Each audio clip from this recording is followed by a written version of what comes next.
I remember when I was unable to speak to strangers. I would meet new people and I would think that everyone was smarter, more confident, or had their life more put together.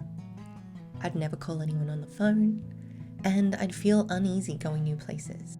I always chalked it up to being introverted and shy, and while ultimately there's nothing wrong with being either of those things, some of the limitations that I felt they were placing on my life were things that I actively wanted to change. And it's not that I wanted to be anyone different, but I wanted to feel more comfortable in who I was. Low confidence isn't just about how you look, and it's not something that we can just remedy with eating well and going to the gym, both of which do contribute massively to our physical health, but there's more behind the mindset. Today I don't feel like that anymore. I can start new conversation with people that I haven't met before. I don't second guess my decisions anywhere near as much. I shifted my self-talk and self-beliefs. And today I want to share some of the changes that I made. And no, it's not just going to be a few morning affirmations and going to the gym. Let's go a little bit deeper today.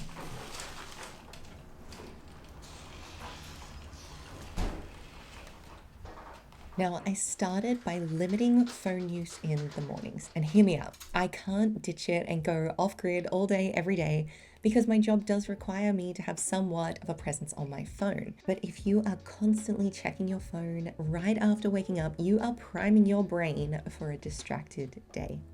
Seeing or reading something negative first thing in the morning can trigger your stress response, and that can put you on edge too. And while I agree it's great to be connected, I feel like sometimes it can be a really easy place to compare, to be exposed to so many new people in a really short period of time, and to feel like your ideas and your routines and your life don't stack up to what you're seeing.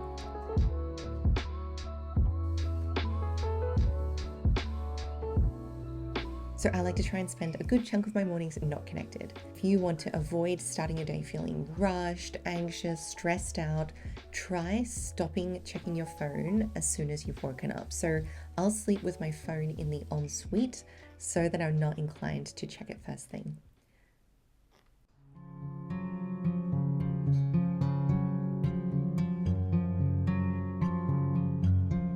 I can honestly say that I've made my best friendships since becoming an adult.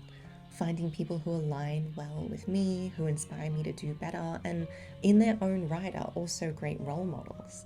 Whether it's at the gym or meeting new clients, I think one of the bedrock ways I have been able to increase my confidence is allowing myself to make genuine connections with new people each week or as often as possible.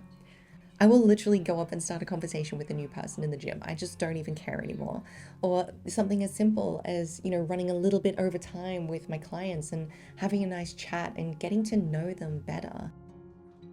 I think the first few times you give yourself an opportunity to do this, it can feel awkward, but you get used to it. And don't be afraid to be the one who is asking people to hang out, who is asking people to catch up. It doesn't need to be anything elaborate. It doesn't need to be anything high pressure. But there was actually a study in the Journal of Personality and Social Psychology that showed there was a reciprocal link between self-esteem and social relationships. And there was a positive feedback loop that accumulated over time and could become more and more substantial as people go through life. They also noticed that when quality of relationships are low, self-esteem also ended up on a negative feedback loop, and it can set off a downward spiral. So if you're currently feeling a little bit shy and you're feeling a little bit cut off and you're feeling a little bit isolated, that could also be impacting your confidence. So give yourself a chance and reach out to someone who seems nice. Now let's work on posture. Actually, I started doing this to stop getting headaches and neck aches from sitting at my computer so much, but then I noticed some other positive impacts from it. I'm gonna slip my phone in my pocket. I've already got a crispy voice since having the swollen vocal cords, so I don't need a bad microphone making it even worse. One of my favorite ways to help your posture, especially if you've been working at the computer, regardless of whether you have a sitting desk or a standing desk, is to do this pec release stretch. You want to do it a couple times in the day. So I'm doing it once now. This is like my lunch break kind of time, and then I'll do it again when I finish work. So basically just want to find like a corner or a wall or a doorway Want to put our elbows up here and lean into it. You can do other directions as well, but just making sure you're activating your core. And we want to like turn our body a little bit away, not too far, but just enough that we feel a stretch through this pec region here, especially if you weight train. Because what can actually happen if we're tight through this area here, it's going to cause these muscles to contract a little bit, and then we're going to notice much more rounding through the shoulders, more like pulled in like this. Bad posture can give us much more physical tension through the neck, through the back, through the chest, and that can also make us feel more fatigued. And of course, if you're feeling fatigued and a bit overwhelmed and run down, you're not going to be feeling your best. It can cause shallow breathing because our shoulders are more rolled in. And when our breath is shallow, that can actually trigger our sympathetic nervous system response, so creating a fight or flight response within us. And of course, we are not going to feel confident when we have triggered our fight or flight response. Also wanted to say a little thank you to Squarespace for sponsoring today's video. So Squarespace are an all-in-one website builder and host, and I use them to host my blog, Eat, Run, Lift. So over on there are all these amazing templates you can choose from, and they've made everything exceptionally simple for you to get started. So if you need a website for your brand or an e-commerce store or just a portfolio, you can head on over to Squarespace, use my code for a discount off your first purchase, and everything you need is all in the one place. You'll be able to set up your domain names, you can set up your custom email addresses, you can even get your mailing list built into there now too. I also use it to host my membership, which has extra videos and recipes, and it's been such a breeze to host it through Squarespace. So if you've been thinking about starting a website, check out the link that's on the screen or in the description box. Always try to be learning something. Anything, doesn't matter if it's small. It could be a new hobby like crochet, or it could be enrolling yourself in a new course that you feel inclined to study. As we learn, as we give ourselves opportunity to try and fail, we grow a lot.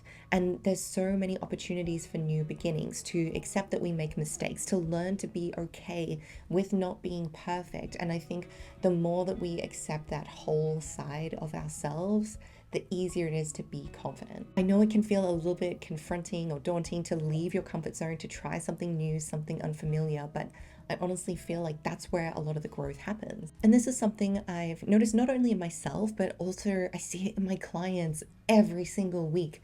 When we learn a new skill, that skill doesn't stay locked to one particular area of our life. So for example, when a lot of women come into my program, they struggle with time management. They can't figure out how to organize their meals and their gym and their work and their kids and like everything else that they're juggling. But then when they develop the skill of time management, yes, it helps them improve their health, but it also improves other areas of their life too.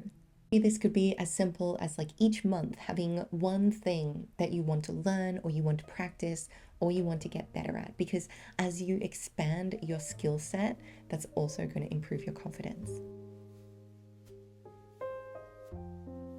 I read that as humans, we tend to have a negativity bias, which means we give more importance, we give more attention to negative experiences rather than positive or neutral ones. It's also easy to pick on our flaws. It's easy to notice when something isn't where you want it to be.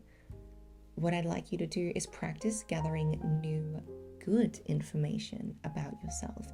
Information that encourages you to notice your strength and notice the things that you really like. And I feel like this little practice alone can help you overcome a lot of limiting beliefs, because you'll actually know where your strengths lie. We can't be perfect at everything, but it's no good to ignore the things that we're great at. I used to always flick back compliments. Like if someone complimented me, I'd be like, oh no, but this is still bad, or no, but this is still wrong. Not only does that do two things, it reiterates to your brain that you don't deserve the compliment, but it also tells the person who gives the compliment that you don't believe them and you don't value their opinion. Start small. Start by accepting compliments. Now, I will be the first person to tell you that building confidence sometimes can feel like you're wading through the muck. It can feel slow and it can feel arduous, and it feels like you're constantly battling against yourself, because you're trying to change that dialogue. But I want you to remember that it is a skill and it is something that you can develop over time. No one is innately born confident. And if it's something that you want to change, if you feel inclined to work on it, you can.